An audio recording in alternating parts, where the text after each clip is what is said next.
Frères et sœurs, bonjour. J'espère que vous avez passé une nuit agréable. Nous sommes jeudi matin et deux textes nous sont proposés. D'abord, Marc au chapitre 15, les versets 16 à 23 et le psaume 64. Comme à l'accoutumée, nous ne lirons pas le psaume, vous le lirez à la maison bien sûr, mais nous lirons l'évangile de Marc. En attendant, je vous invite à la prière. Seigneur, nous voulons maintenant méditer ta parole, source intarissable de vie. Tu nous fais la joie d'être debout ce matin. Nous voulons alors commencer en méditant ta parole. Rends-nous attentifs et disposés. Au nom de Jésus, nous t'avons prié. Amen. Dans l'évangile de Marc, au chapitre 15, qui est la suite de celui que nous avons lu hier, mercredi, il est écrit ceci.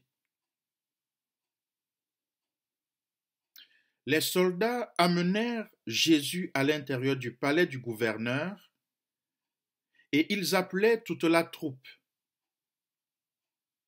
Ils le revêtirent d'un manteau rouge, tressèrent une couronne avec des branches épineuses et la posèrent sur sa tête. Puis, ils se mirent à le saluer. « Salut, roi des Juifs !» Et ils le frappaient sur la tête avec un roseau, crachaient sur lui et se mettaient à genoux pour s'incliner bien bas devant lui. Quand ils se furent bien moqués de lui, ils lui enlevèrent le manteau rouge et lui remirent ses vêtements. Puis, ils l'amenèrent au dehors pour le clouer sur une croix. Un certain Simon de Cyrène, le père d'Alexandre et de Rufus, passait par là alors qu'il revenait des champs. Les soldats l'obligèrent à porter la croix de Jésus. Ils conduisirent Jésus à un endroit appelé Golgotha, ce qui signifie lieu du crâne. Ils voulurent lui donner du vin mélangé avec une drogue, la myrrhe, mais Jésus le refusa. Amen.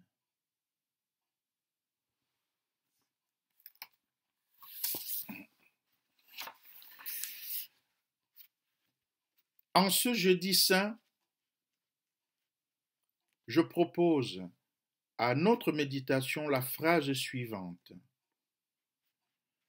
Même coupable, il méritait un traitement humain et non dégradant. Même coupable, il méritait un traitement humain et non dégradant. Peuple de Dieu, l'heure de la mort de Jésus est venue. Ils cherchaient depuis le début comment la voir et ils y sont parvenus. Jésus regarde, presque hébété. Il voit la colère de ses bourreaux. Il vit la souffrance dans sa chair, mais pas dans son esprit. La cruauté de l'être humain est au rendez-vous. Tout se déchaîne. Mépris, raillerie, insultes, humiliation, violence verbale et physique.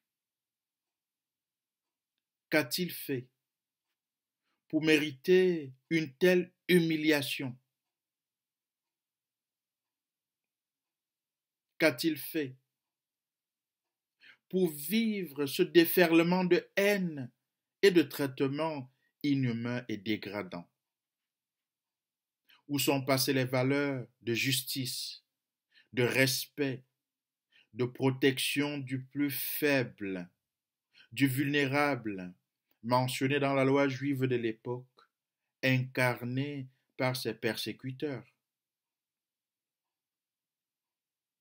Nous nous poserions La question aujourd'hui de savoir s'il n'y a personne pour invoquer le respect fondamental de la Déclaration universelle des droits de l'homme, ainsi que l'invocation d'un procès équitable.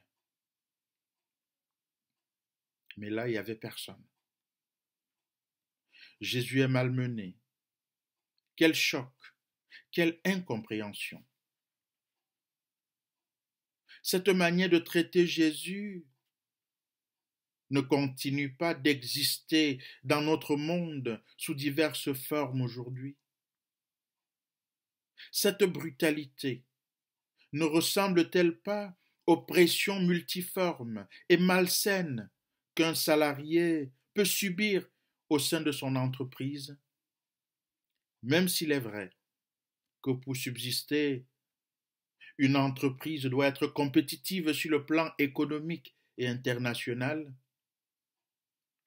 ce traitement inhumain et dégradant n'est-il pas ce que vivent certaines femmes et certains hommes en proie aux violences multiformes dans le ménage ou dans leur lieu de service?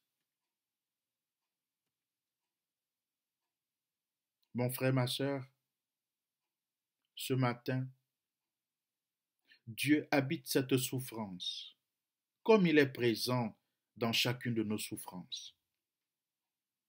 En acceptant de rejoindre la croix, le Christ prend sur lui de porter toutes nos peines, nos infidélités, nos inconduites et nos injustices. Il vit avec nous, il vit avec nos peines au quotidien. Il nous accompagne sans contrepartie et surtout comme personne ne l'a jamais fait auparavant. Il comprend nos incompréhensions et ne justifie guère notre désespérance. L'heure de la mort de Jésus est venue, mais pas la mort de l'espérance qui se vit dans la confiance. L'heure de la mort de Jésus est venue, mais pas la mort de ce qui nous relève. Le Christ va mourir pour nous faire vivre dans la paix, la joie et la confiance. Il est mort, mais son esprit ne mourra jamais. Pour lui, la ténèbre n'est point ténèbre. Qu'il te bénisse et qu'il te garde. Amen. Prions le Seigneur. Merci Seigneur pour ta parole qui nous réconforte et nous place tous les jours, Seigneur, dans ce monde en chercheur de vérité. Merci pour la journée que nous allons passer, pour tout ce que nous allons endurer, mais pour la confiance que nous renouvelle en nous. Garde-nous en ta présence, au nom du Père, du Fils et du Saint-Esprit.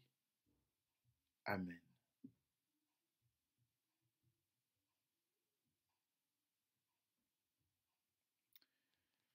Je vous invite à chanter ce petit chant de Thésée avec moi. La ténèbre n'est point ténèbre devant toi, la nuit comme le jour est lumière.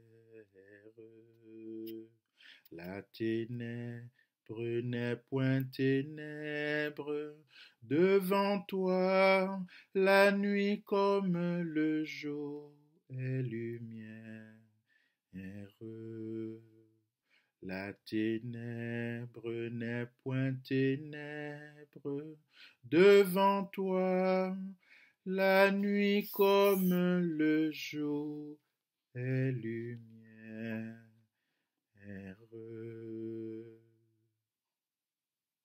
bonne journée bénie. Amen.